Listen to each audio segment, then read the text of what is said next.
The Battle of Yorktown was the last major battle of the American Revolutionary War, and it proved to be the turning point in favor of the American forces.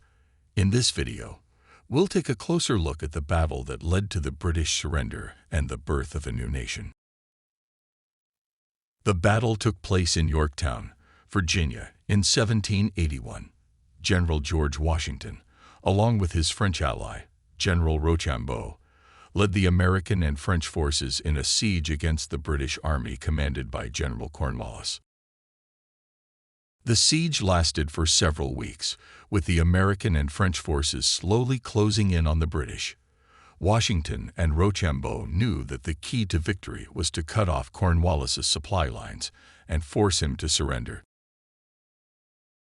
The Americans and French were successful in cutting off the British supply lines, and they were able to take several prisoners, weakening the British Army.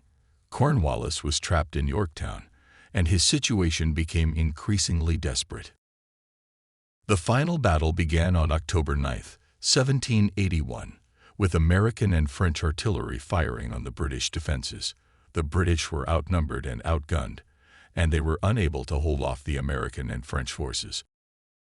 On October 19th, Cornwallis was forced to surrender, and the British Army laid down their arms. The American and French forces emerged victorious, and the birth of a new nation was secured. The Battle of Yorktown was a significant moment in American history.